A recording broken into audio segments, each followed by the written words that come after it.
Hello and welcome to another episode of Framlingham College In Conversation.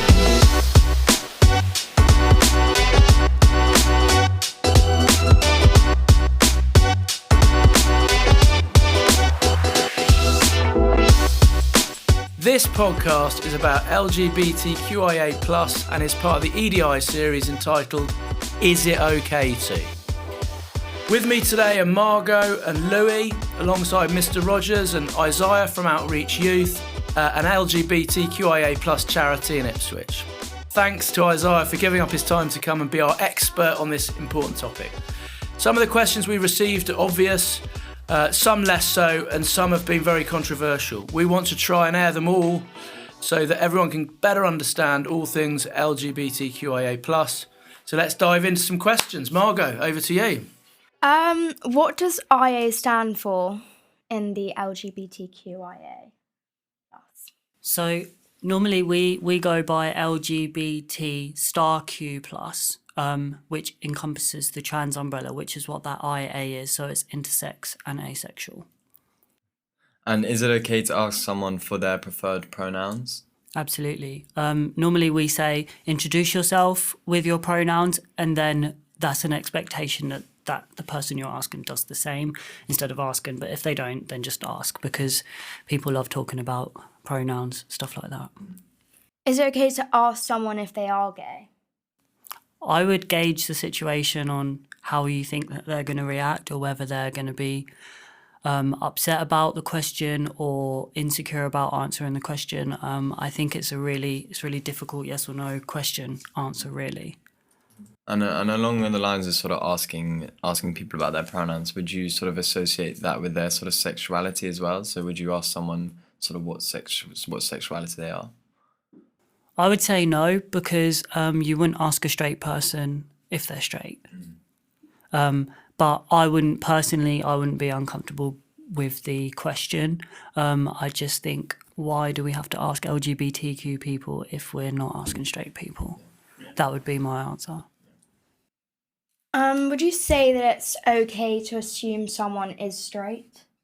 I think no, obviously. Just no, I think. And is it okay to call someone camp, or is that a slur? I think it depends on the way you're using it. If you're using it intended as a slur, then it's a slur, yes. But I think in the LGBT community, a lot of people do use the word to describe themselves, potentially. I would avoid it unless you're describing yourself, I think, yeah. Yeah, I feel like it's a word that's kind of being reclaimed, kind of like the same with the word queer as well. Definitely. Is it okay to call someone gay as a joke who you know won't get offended? No. Just going to leave it at that. Is it okay to ask someone whether they are considering coming out? I think if you've had prior knowledge about them identifying in a certain way, then absolutely, I think that could be a good question, as long as you're being kind and respectful. I think that's a great question to ask someone. I think it shows that you're supportive, and it shows that you're going to help support them with that journey. Is it okay not to know what LGBTQIA+ stands for? I think yes, but if you don't know, educate yourself. Is it okay not to know how to address an LGBTQIA person without knowing them, and then offend them by making assumptions?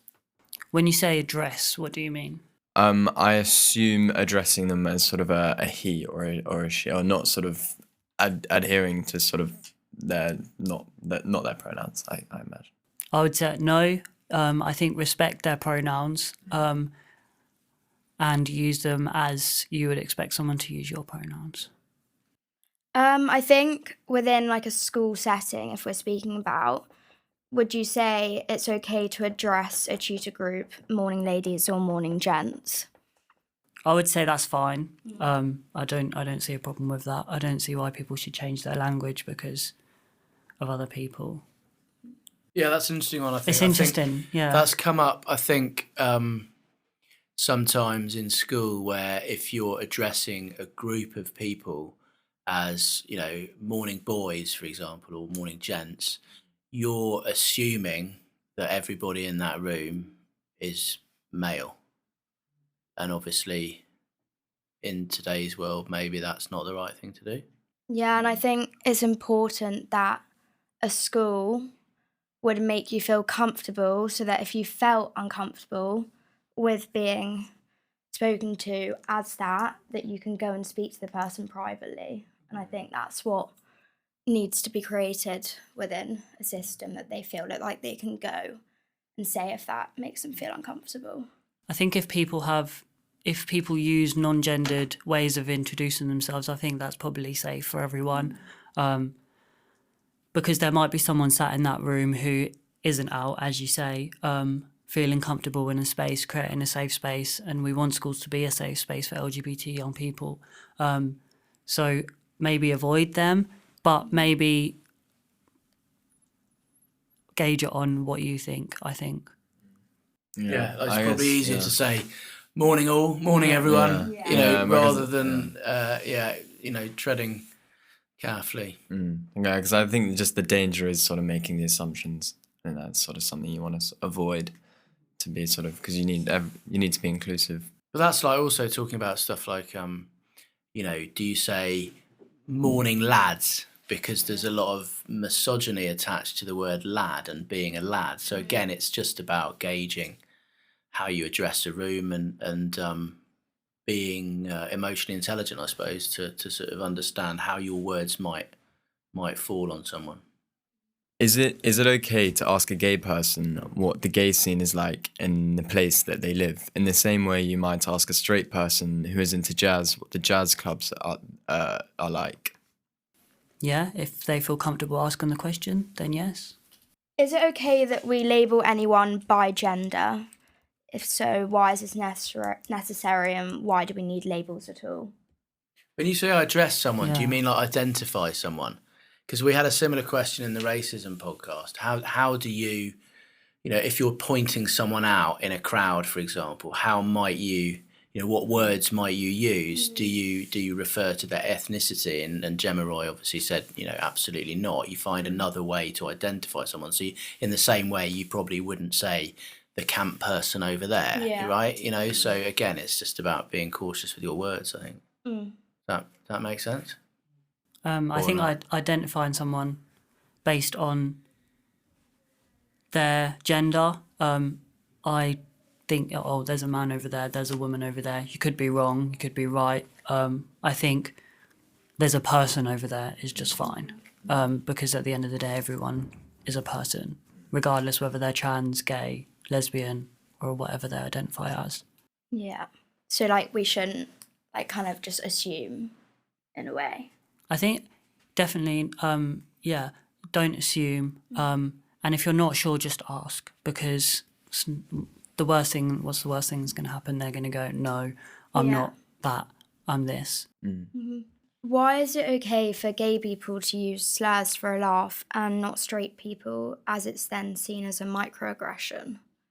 I think in a safe space, LGBTQ people talk about this sort of the gay as a joke, rah, rah, rah. If that's what they want to talk about, then I think that's up to them. But I think they need to consider that other people might not see that as a joke and might think that that's a slur, might think that that's okay to use it.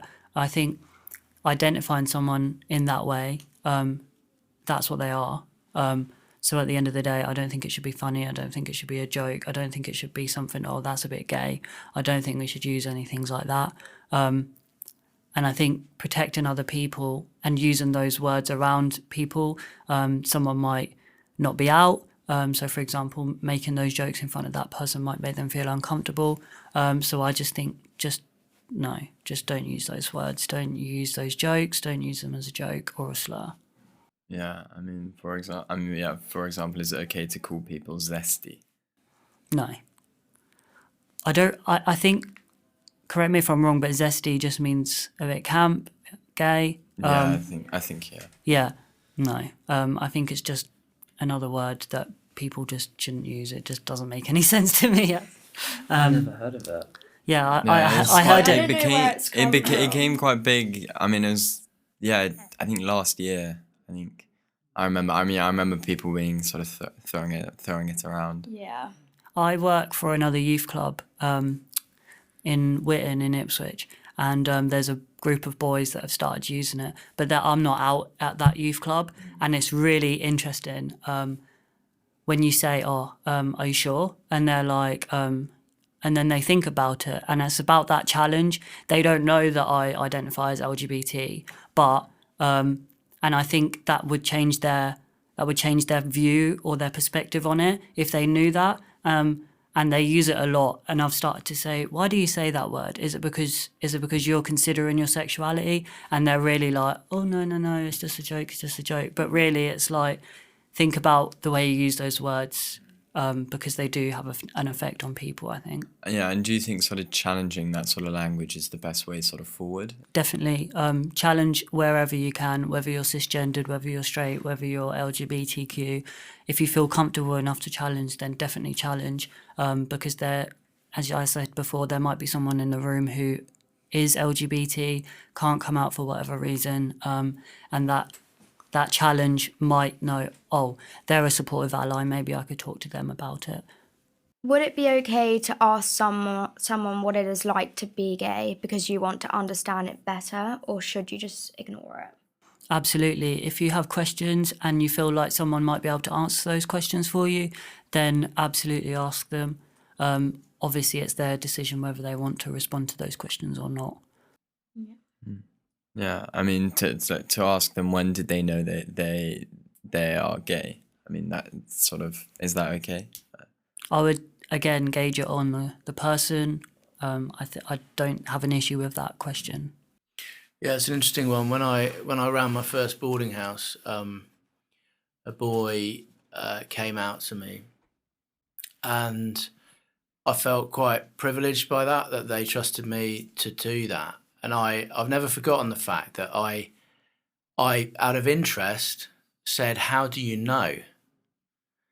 And he said, "Yeah, just know, sir," and was sort of a bit offended. And I was absolutely crestfallen, because the last thing I wanted to do was offend him. I was really chuffed that he'd come out to me, but I was coming from a position of, I'm interested to understand how you know, and eventually we did have a conversation about it once the awkwardness had gone from my comment, and we talked about choice and how it's, a lot of people perceive it as a choice, but it's not a choice. It's who you are, right? Is that right? Definitely, yeah. I think, just leading on from that, I think if I was to go up to one of my friends and say, "Oh, I'm coming out as straight," and then someone asked me, "How did you know?"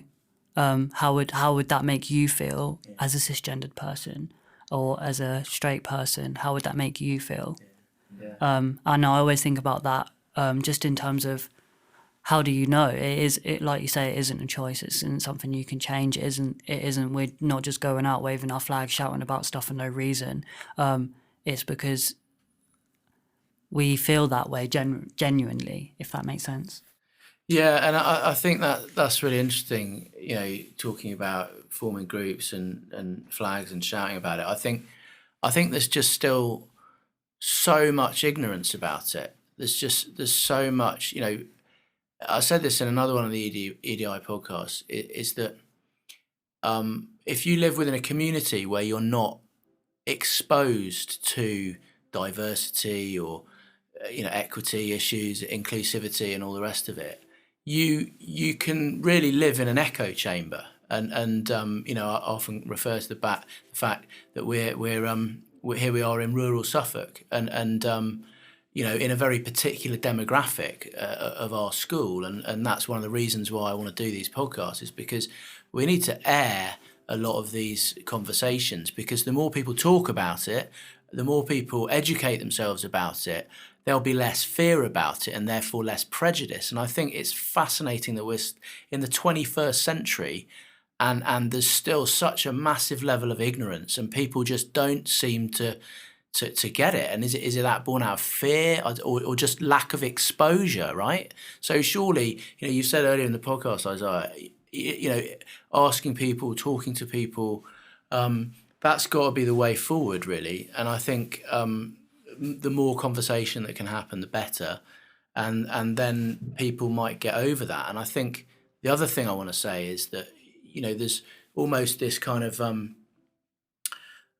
we talk about groups, there's a lot of noise around LGBT and, people are like, why are they making so much noise? A lot of kind of othering of them within society. And actually it's like, like you said, go and talk to a trans person, go and talk to a gay person, go and have a conversation. They are human beings trying to live out their life on planet Earth like everybody else.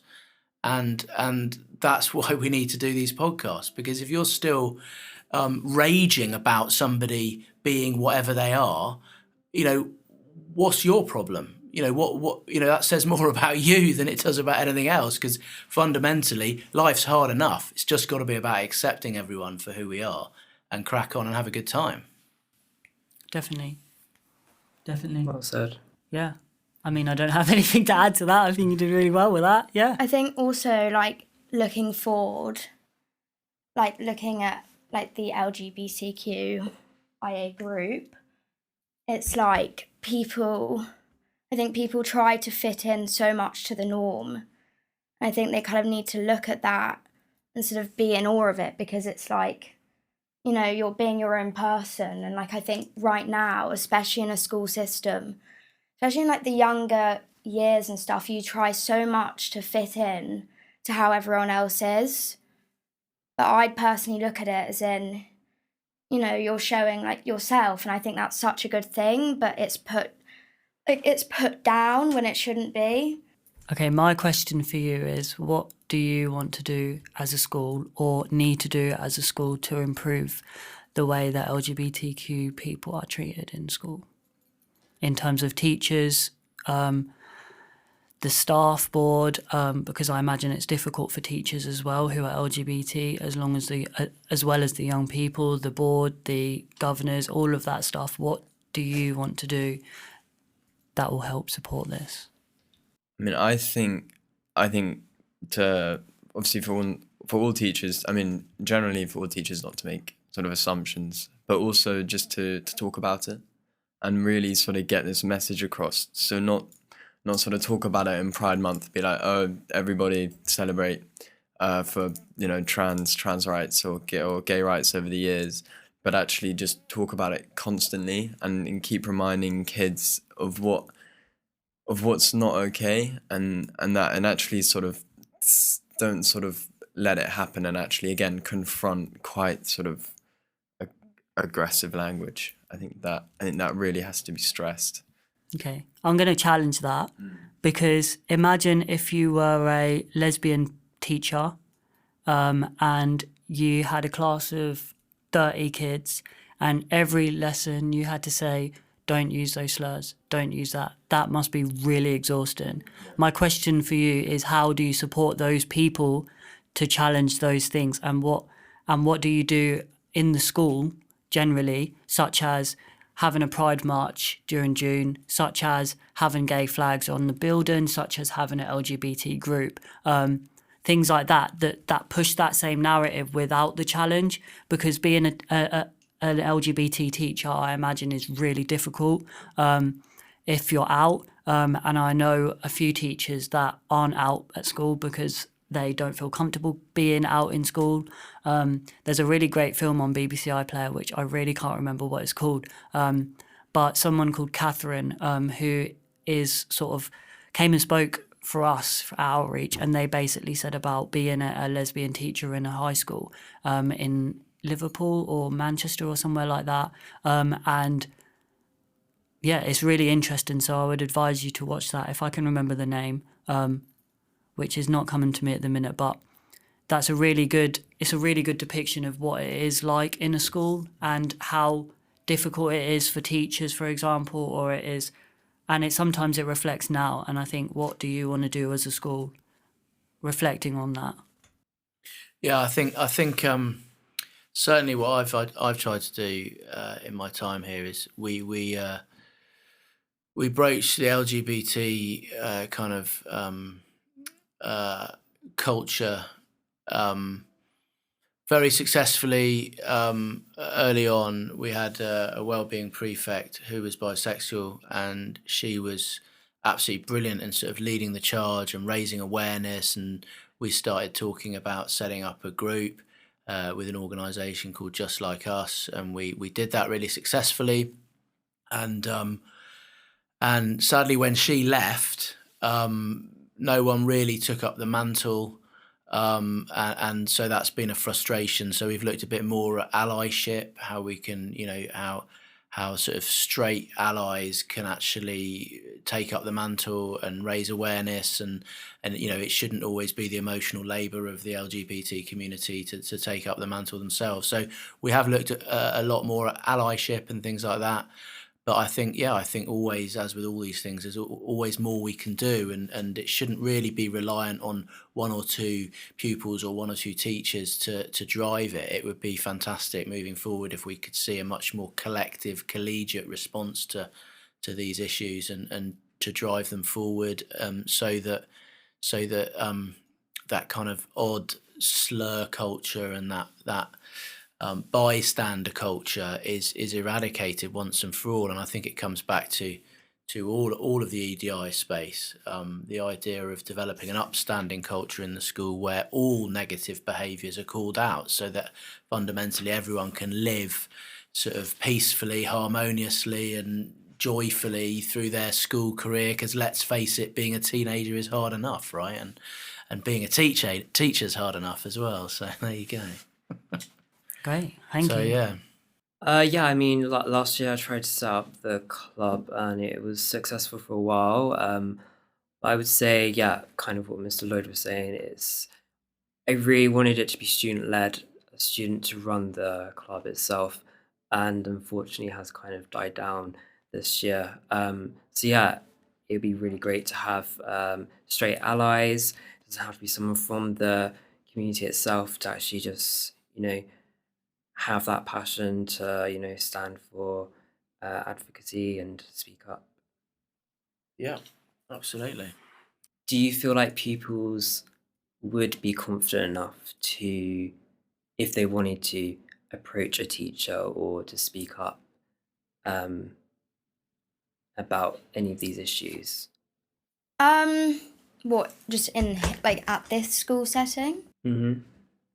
I think with certain people, yeah, but I think there could be more. Like, I think with some teachers, you can tell, like, if they seem like, you feel comfortable with that person. But I think there is an element where some are quite closed off, where if I was in that situation, yeah, I wouldn't feel comfortable, probably. Yeah.